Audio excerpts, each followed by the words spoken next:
Alright, welcome back to Black Butler Anime Review, episode number 15. We're here reviewing the penultimate episode of season 3 of the anime,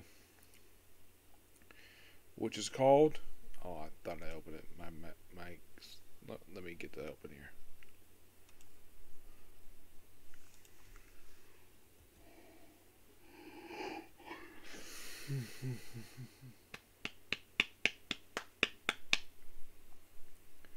Is called His Butler, Assenting, which steps from the rest of chapter 83 and goes to the entirety of chapter 84. Well, I picked up last time, we found out that Derek is in fact basically alive, except he's a zombie, though the action term is bizarre at all. In fact, Headmaster was the Undertaker, and we found out more happened since the last episode. So, apparently, the reason why Derek was killed because he was a bully. Him and his friends were jerks. And the fact that basically, apparently Derek did not want to be there. The only reason why he had to go was because his parents forced him there. And apparently, that the reason why this is sort of slipped under the rug and why he hasn't much punishment for it, because he's working with the... Well, he first was a lower master. And the P4, and then like the fact that these five individuals were not going to be punished. Not the proper way they should be punished, according to them.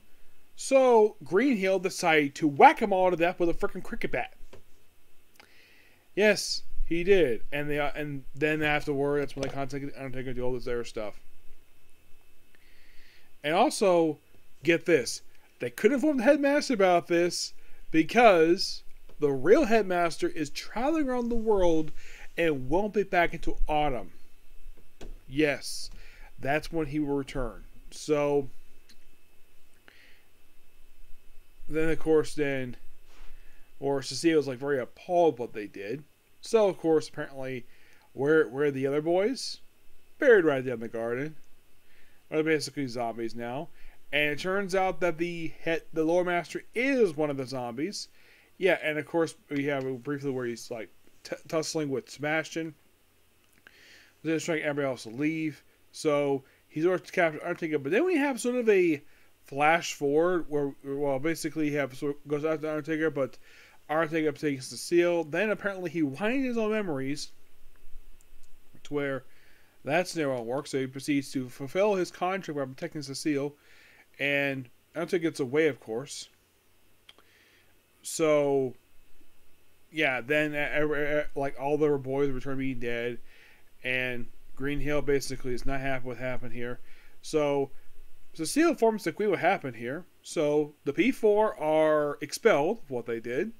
That is their punishment, being expelled from the school in exchange for keeping their mouth shut and avoid jail time for what they did. Because basically what these four do is commit first-degree murder. And these four boys, well, these four teenagers, would have faced probably a life... I don't think they'd be executed for what they did. They'd probably receive a basically heavy sentence of prison for this. So they'll leave, and from what I read, they don't return again until, like, a very recent arc in the manga. They're actually absent from the next arc. So, and then, like, in their place, the four judges that they had, they're all immediately promoted to P4. So, I'm thinking, like, okay, the headmaster's not there, the Lord Master's dead. So here's the question. Who the heck is running the school if, in fact, that since the Blue House, their housemaster was in fact one of their. I think they kept a secret back that he was a butler. But the thing is, they're probably gonna go through like a hiring thing. I'm sure the headmaster himself probably is appalled with what happened.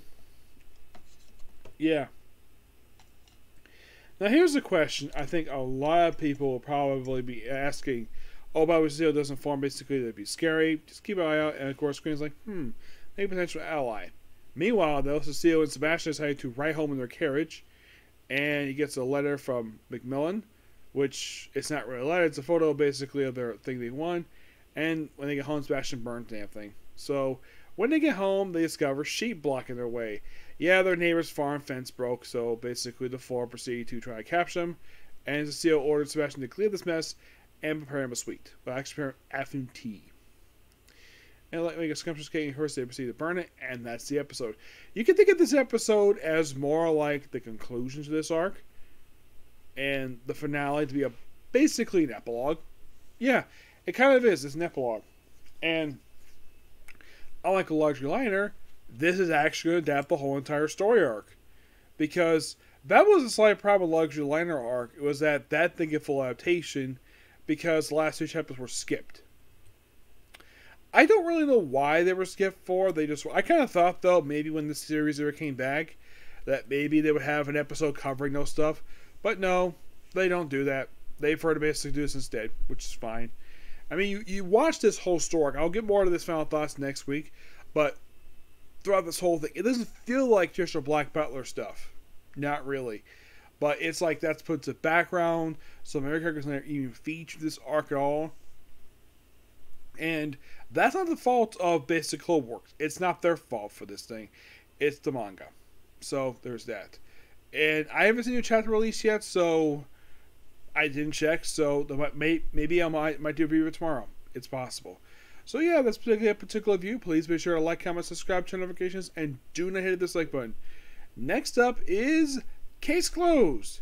And after that, it'll be Beast Tamer. Okay, next view. Bye.